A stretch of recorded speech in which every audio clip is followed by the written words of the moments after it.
You don't expect a simple garage extension to spark a war, but that's exactly what happened to me. One brick wall and a bit of extra roof space became the HOA's excuse to treat me like a criminal. What they didn't realize was this: I wasn't just building space for my car. I was building the patience and determination that would one day make me their landlord. I've lived in this neighborhood for over 15 years. My wife, Margaret, and I raised our kids here. We kept our front yard neat, paid our dues, and attended community meetings when we could. We weren't troublemakers. If anything, we were the kind of quiet, reliable neighbors HOAs usually brag about having. But when my oldest son gifted me a vintage motorcycle last Christmas, I decided to expand my garage. The project wasn't huge, just enough to comfortably store the bike beside my car and workbench. I even hired a licensed contractor, pulled the proper city permits, and followed every safety code to the letter. I thought that was enough. It wasn't.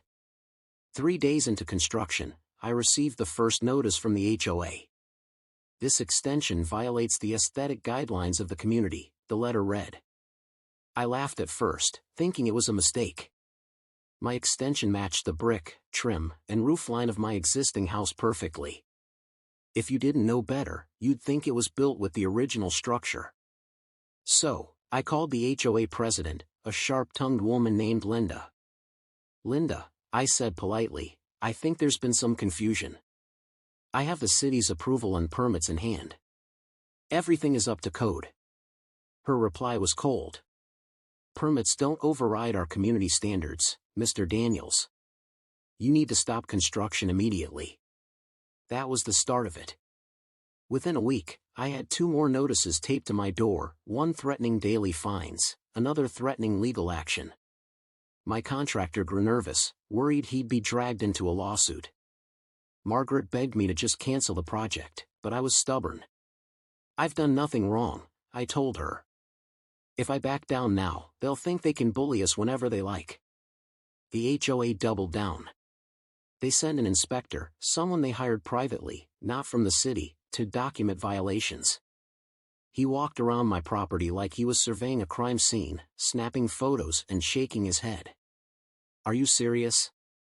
I asked him. "The city's inspector signed off on this." "I don't work for the city," he said smugly. "I work for the HOA."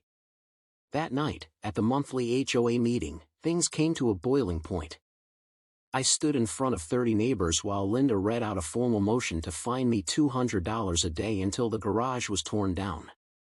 "This is outrageous," I argued. "Show me one rule I've broken." "Just one." Linda smiled thinly. "It doesn't fit the character of the community." "That's enough." Murmurs filled the room. Some neighbors shifted uncomfortably, others avoided my eyes. Only my next-door neighbor, Frank, spoke up.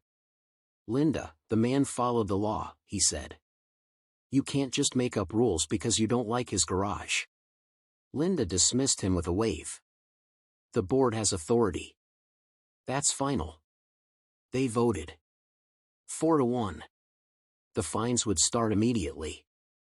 The next morning, I found a notice on my lawn threatening foreclosure if I didn't pay the accumulating fines. Foreclosure over a garage extension I had legal permits for.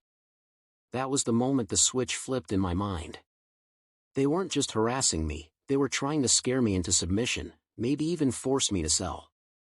And that's when I decided, if they wanted a fight, I'd give them one. But not the kind they expected. See, I'd been in real estate for most of my career. I knew the value of land, buildings, and leverage. And I also knew something about the HOA office building they operated out of, something they probably assumed no one else cared about. I started making quiet calls. Pulling records. Asking questions.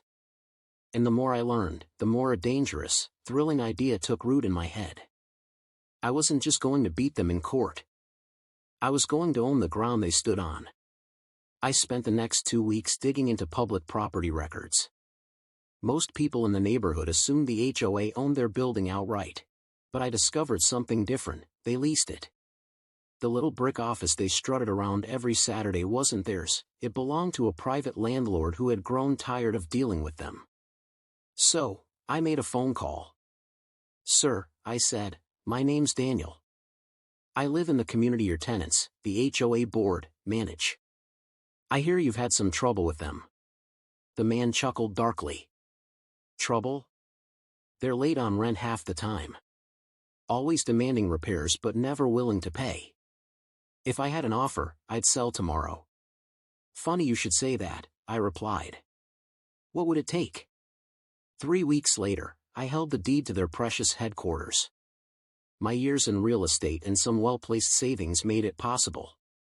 And the beauty was, I didn't even have to overpay. The landlord was thrilled to wash his hands of the HOA.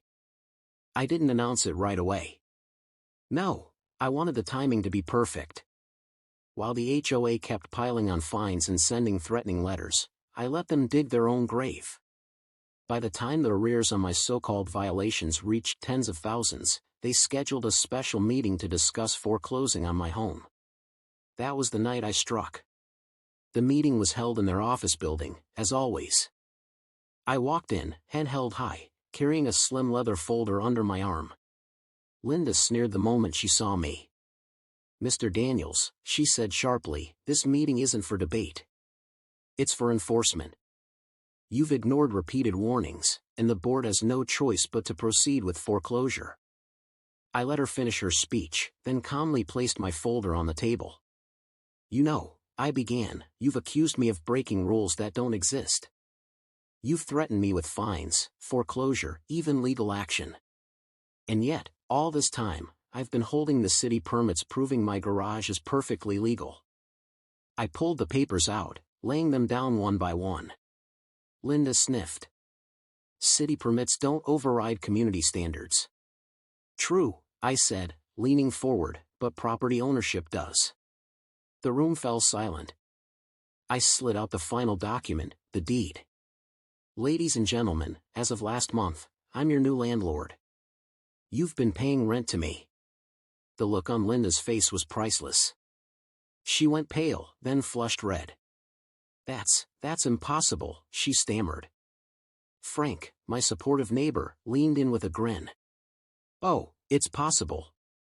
I told you Daniel knew what he was doing." Another board member whispered, "Is this a joke?" I shook my head. "Not a joke. And here's the best part, you're currently 3 months behind on rent. Which means, by the terms of this lease, I have the legal right to evict you."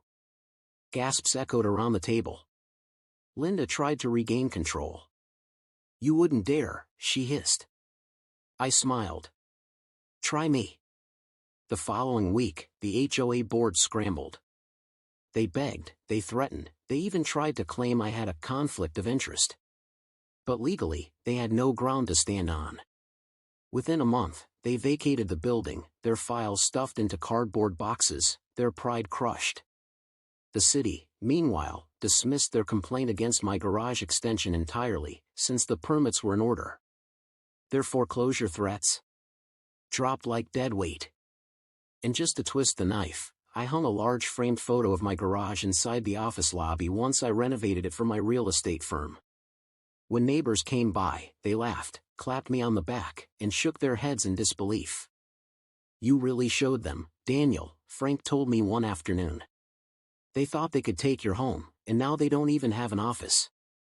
In the months that followed, the HOA board fractured.